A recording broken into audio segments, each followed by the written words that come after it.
porque Ele vive, posso crer no amanhã, porque Ele vive, temor não há,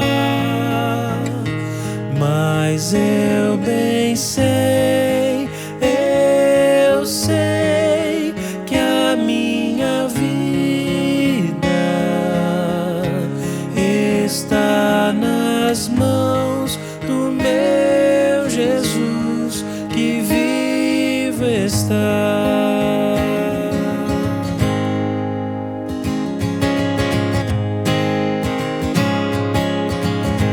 Deus enviou seu Filho amado pra me salvar e perdoar. Na cruz morreu por meus pecados, mas ressurgiu e vivo com o Pai está, porque Ele vive, posso crer no amanhã, porque Ele vive, temor não há, mas eu bem sei, eu sei que a minha vida está nas mãos do meu Jesus, que vivo está. E quando enfim chegar a hora em que a morte enfrentarei, sem medo então terei vitória, verei na glória o meu Jesus, que vivo está, porque Ele vive, posso crer no amanhã, porque Ele vive, temor não há, mas eu bem sei, eu sei que a minha vida está nas mãos do meu Jesus, que vivo está, porque Ele vive, posso crer no amanhã, porque Ele vive, temor não há, mas eu bem sei, eu sei que a minha vida está nas mãos do meu Jesus, que vivo está.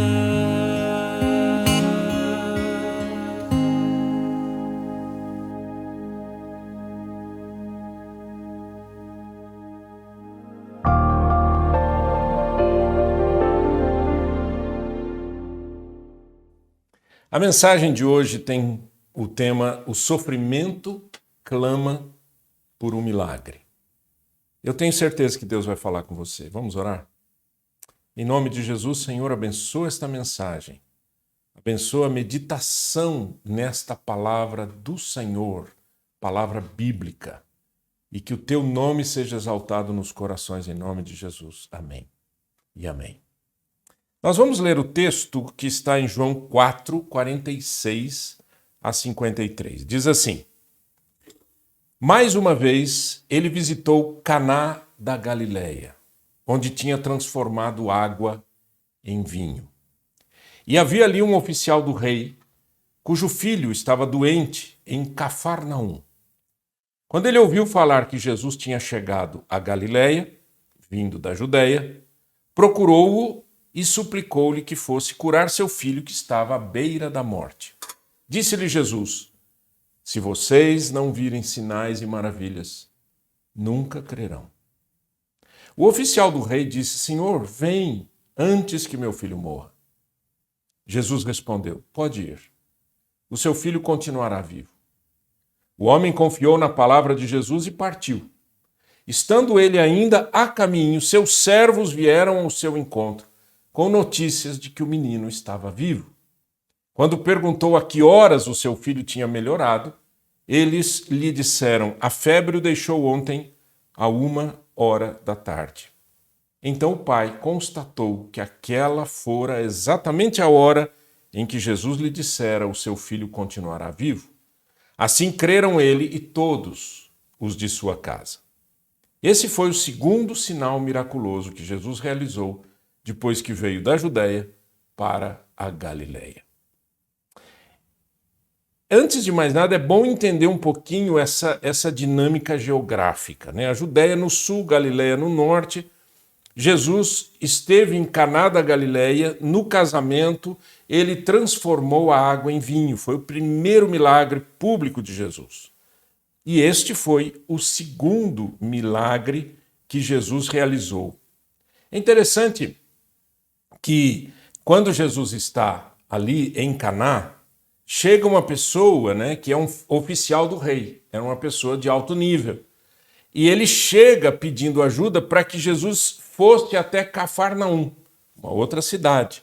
Então havia ali toda uma movimentação geográfica que é importante, né? Você pode olhar no mapa, olhar na internet, você vai ver certinho. Não é uma distância extremamente grande, porque ali tudo é muito próximo, mas é importante você saber essa movimentação geográfica.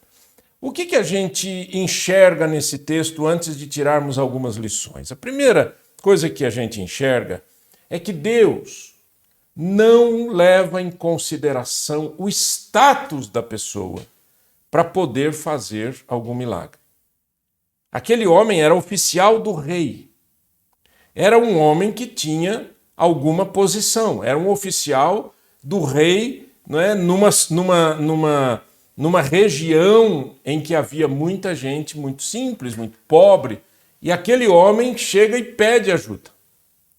Mas Jesus não é movido pelo status. E isso é muito importante a gente ter em mente pelo seguinte, porque tem gente que pensa que na vida espiritual existem estágios. Isso daí é coisa pagã, tá? É ensinamento pagão. Existem algumas filosofias e algumas maneiras espiritualizadas de se expressar aí, eu não vou citar nomes, mas que algumas organizações em que a pessoa tem que passar de um nível para o outro, de um nível para o outro, de um nível para o outro, até que ela atinja um certo nível de maior abrangência de conhecimento, etc. Na vida cristã isso não existe. Na vida cristã isso não existe. Aliás, a palavra de Deus ensina que Deus trata a sabedoria desse mundo como uma coisa que não serve para nada.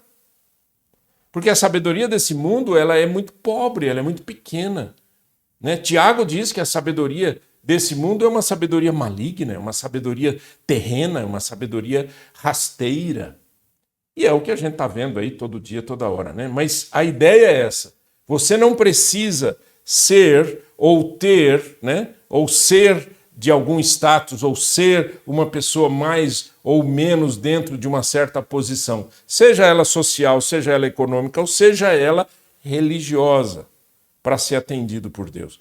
Quando você se aproxima de Jesus, você tem que entender que o que Jesus vê é o seu coração. O que o Senhor Jesus vê é o seu coração. Ele não vê o exterior. Né? Quando Samuel foi orientado por Deus para ir até a casa de Jessé, para escolher o novo rei que ficaria no lugar de Saul, Jessé tinha vários filhos, e ele foi trazendo os filhos por ordem, né, de nascimento. Né? Esse aqui é o meu primogênito, esse aqui. E Deus ia dizendo, não é esse, não é esse, não é esse, não é esse. E aí a palavra que Deus falou com Samuel foi que Deus não vê como vê o homem. O homem vê o exterior, Deus vê o coração. Então, guarde isso. É o primeiro ponto que eu acho que é importante. Em 1 Coríntios 3, 19 e 20, exatamente aquele texto que eu estava citando, diz assim, porque a sabedoria deste mundo é loucura aos olhos de Deus, pois está escrito, ele apanha os sábios na astúcia deles, e também o Senhor conhece os pensamentos dos sábios e sabe como são fúteis. A sabedoria deste mundo não garante que você se aproxime mais de Deus. Tá? Se alguém falar isso, está falando bobagem. Se alguém falar, porque eu tenho curso disso, daquilo outro, ou porque eu sou um teólogo, ou porque eu sou um sacerdote, porque eu já tenho curso disso, daquilo, isso não significa absolutamente nada. Deus vê o coração.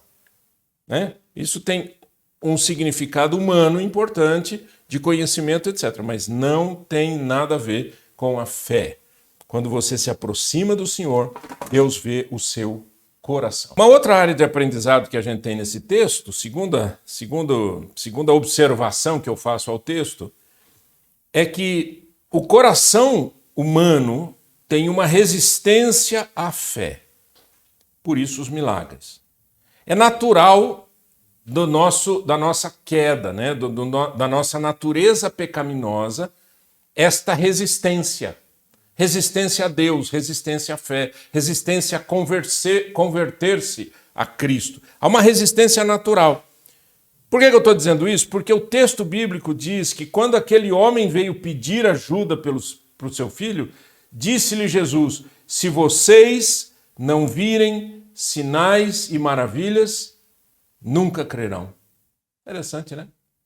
Então aqui a gente aprende também um ponto importante. O milagre, ele não tem um significado em si mesmo. Okay? O milagre, ele é importante porque é a ação de Deus sobre a naturalidade humana, né? A sobrenaturalidade de Deus agindo na naturalidade humana. No entanto, o milagre em si ele não é estanque, ele não é o fim. O fim é sempre as pessoas se convertendo a Cristo. É sempre isso. Por que você está dizendo isso? Pelo seguinte, porque, por exemplo, pode ter uma pessoa que esteja enferma, tá? Precisa de um milagre. E acontece um milagre. Aquela pessoa pode ter uma cura e morrer e ir para o inferno. Porque não é o milagre que salva, quem salva é Cristo. Se você não for a Cristo, não acontece nada.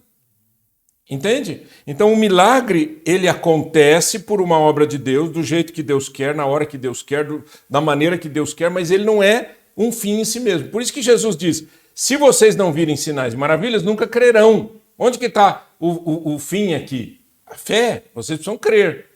Agora, se vocês não virem sinais e maravilhas, o coração de vocês é tão endurecido, é tão resistente, é tão rebelde, que vocês não conseguem crer. Muitas vezes os milagres acontecem exatamente para isso. Tem gente que pensa que milagre é assim. Então, quando Deus atua, vai acontecer milagre em todo jeito, de qualquer maneira. Não é assim. Deus tem a sua maneira de agir, mas é importante que a gente tenha isso em mente. Uma terceira observação ao texto é que ninguém deve sofrer sozinho. Ninguém deve sofrer sozinho. Vai a Jesus. Aquele homem oficial do rei estava sofrendo. Ele viajou de Cafarnaum até Caná, por quê? Porque o filho dele estava morrendo. E, gente, nós estamos falando do primeiro século, nós não estamos falando do século XXI, né? Em que uma pessoa está na UTI, uma pessoa está sendo tratada, tem remédios, tem uma série de protocolos importantes, etc., e atendimento científico. Hoje, naquela época, não. A pessoa estava morrendo dentro de casa. O filho estava tendo lá alguma coisa, não sei o quê, e vai piorando, já vai perdendo sentidos e tudo até morrer. Ele disse, eu preciso procurar ajuda. Então é isso, não sofra sozinho, procura ajuda. Mas essa ajuda não é dos seres humanos, porque tem gente que acha que procurar ajuda é bater na porta de qualquer coisa, né? Vou bater aqui na porta da cartomante, eu vou bater aqui na porta do adivinho, eu vou bater aqui na porta da religião X, Y, Z, eu vou bater aqui nessa porta, na outra porta, aí alguém chega e diz, faça isso, ele faz, faça isso, ele faz, agora você tem que pagar isso para ver se não sei o quê, porque o espírito vai pedir isso, não sei o quê. E as pessoas vão fazendo. Não, vai direto na fonte. Vai direto na fonte, né? Eu disse isso uma vez para um rapaz, ele estava dizendo assim, eu estou lendo o Evangelho segundo Allan Kardec. Eu falei, poxa, por que você não lê o Evangelho segundo Jesus mesmo? Por que você não é na fonte? Por que você vai ler uma interpretação, e muitas vezes uma interpretação equivocada? Vai direto na fonte, pega a Bíblia e leia a Bíblia. Por que você não faz isso? Porque os seres humanos têm uma dificuldade enorme de crer em Deus. É mais fácil crer nas pessoas, né? É mais fácil acreditar nessa horizontalidade aqui das relações humanas, né? Então, o que a gente aprende com esse texto? Vamos lá, vamos aprender algumas coisas espirituais muito importantes. Número 1, insista em sua oração até receber. Quando Jesus ouviu aquele homem dizendo, olha, por favor, venha, meu filho está doente, meu filho está morrendo, Jesus disse, olha, se vocês não virem sinais e maravilhas, vocês não vão crer. O homem podia falar assim, puxa, que vergonha, eu vou embora, né? Não, ele insistiu. O oficial do rei disse, Senhor, vem, antes que meu filho morra. Senhor, vem. Insista na oração. E isso é bíblico. Mateus capítulo 7, versos 7 e 8. Olha aqui. Peçam e lhes será dado.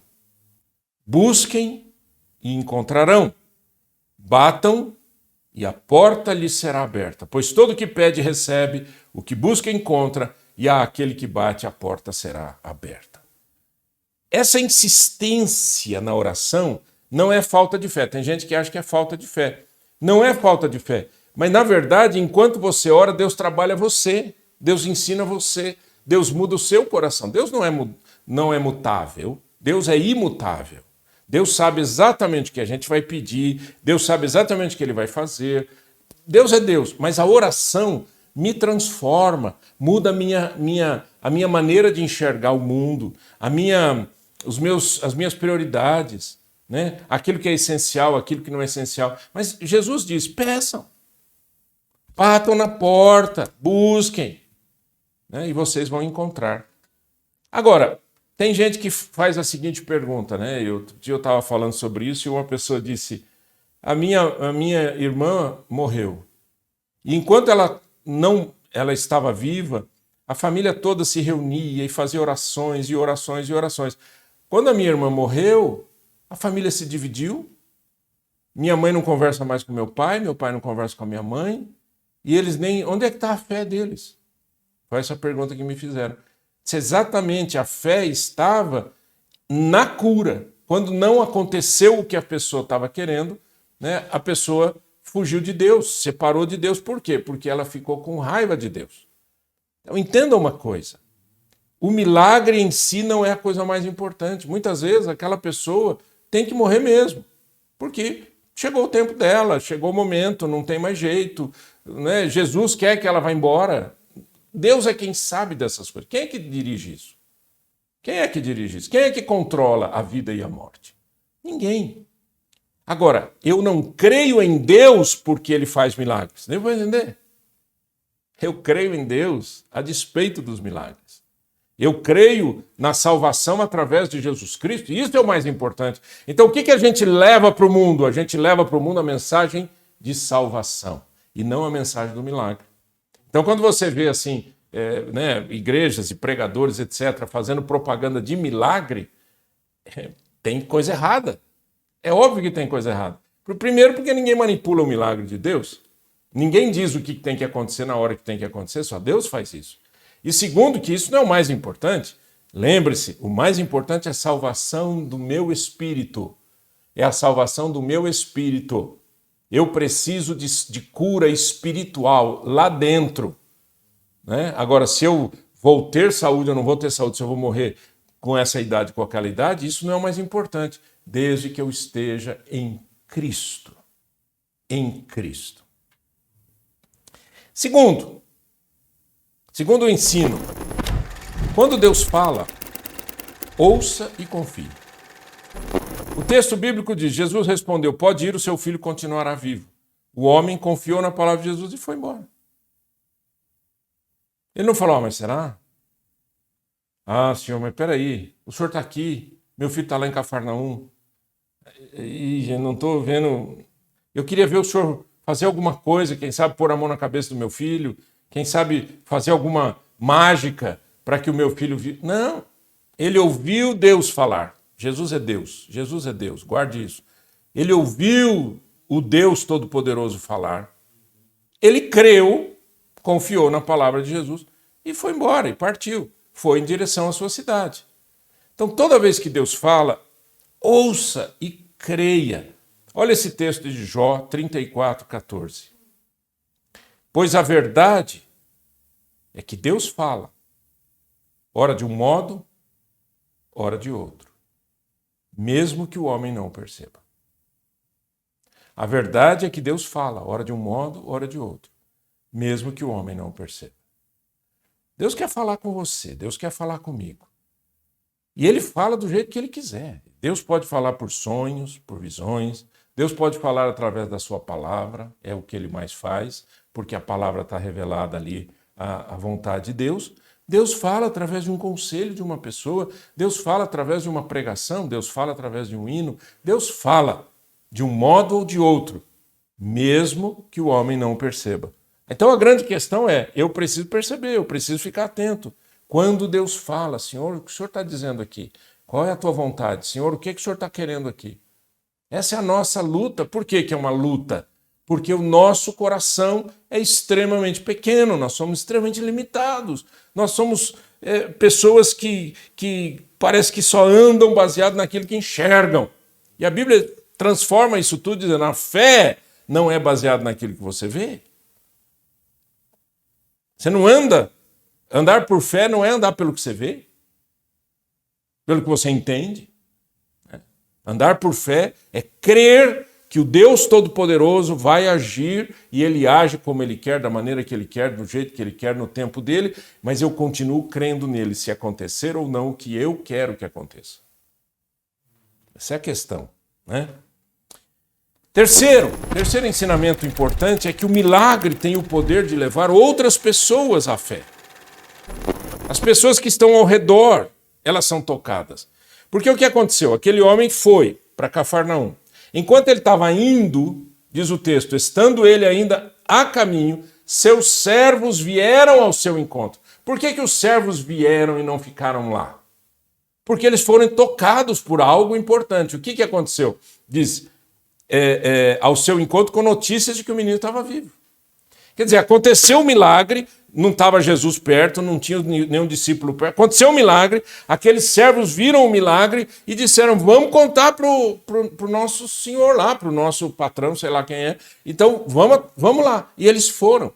É isso que é interessante. O milagre, ele quebra, né, as resistências. Isso é legal, né? Aconteceu um milagre, a pessoa, opa, olha, nossa, tem um Deus mesmo nisso. Pronto, quebra a resistência. E aí você vai a Cristo, através da sua fé. Então isso é muito legal, né? Que Deus não quer só abençoar a sua vida, Ele quer abençoar você e as pessoas que estão ao redor. E Deus vai abençoar as pessoas que estão ao seu redor através daquilo que Deus faz na sua vida. Ah, mas eu nunca vi um milagre. O que é milagre para você? Tem gente que acha que milagre é crescer uma perna, o cego ver, o surdo ouvir. Isso tudo pode acontecer. Mas não é esse o milagre maior. O milagre maior é quando uma pessoa se dobra aos pés de Jesus Cristo e ela confessa que Jesus Cristo é o Senhor para a glória de Deus o Pai. Esse é o maior milagre. Número 4. A fé busca a família para que juntos andem com o Senhor Jesus. O texto bíblico diz assim: então o pai constatou que aquela fora exatamente a hora em que Jesus lhe dissera o seu filho continuará vivo. Quando os servos disseram, foi 1h da tarde, ele disse, exatamente a hora que Jesus disse, pode ir. Assim creram ele todos os de sua casa. A casa, nesse sentido, não é necessariamente só pai, mãe e filhos, tá? A casa aqui são pessoas que gravitam ao redor daquele ambiente. Então podem ser aqueles servos, outras pessoas que estão ali, trabalhadores, etc. Então a casa, a família, o toque de Deus leva aquelas pessoas à fé. E isso que eu acho incrível. Olha aqui. Quando Jesus nasceu, Jesus não apareceu na terra. Jesus nasceu em uma família. Tinha José e tinha Maria. Jesus conviveu em uma família. Tinha Jesus e seus irmãos. Maria teve outros filhos. A família é um núcleo extremamente importante. Você vê na Bíblia a família o tempo todo. A formação do mundo foi em uma família, né? Deus criou Adão, Eva e disse, crescei e multiplicai-vos. Família. Lembra disso, né? E o que o diabo mais quer destruir hoje? A família. O que o inferno quer destruir? A família. Quer transformar aquilo que se chama família em qualquer coisa menos em família. Então, pense nisso. Deus quer que a família seja tocada pelo Evangelho de Cristo Jesus.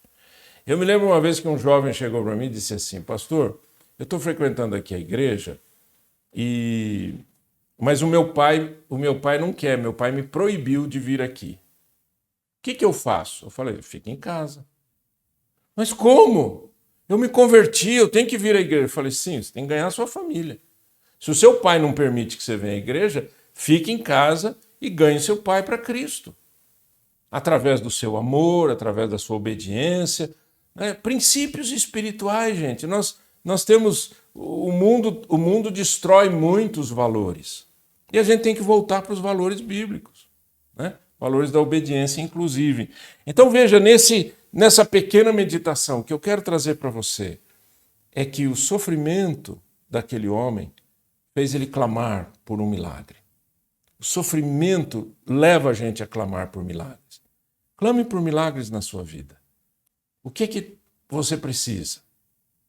Eu não tenho poder para te atender, mas Deus tem todo o poder nos céus e na terra. Ore a Deus, fale com Deus. Incline-se ao Senhor, ajoelhe aí agora mesmo. Fale com o Senhor. Deus, com a sua bondade e misericórdia, Ele pode te atender. Vamos orar. Eterno Pai, te louvamos, Senhor, por esse texto da Tua palavra, pelos milagres que acontecem e aconteceram, e por aqueles que virão a acontecer, mas te louvamos porque o que o Senhor quer é o nosso coração, um coração temente ao Senhor. Dá-nos essa bênção de entender isso, em nome de Jesus. Amém e amém.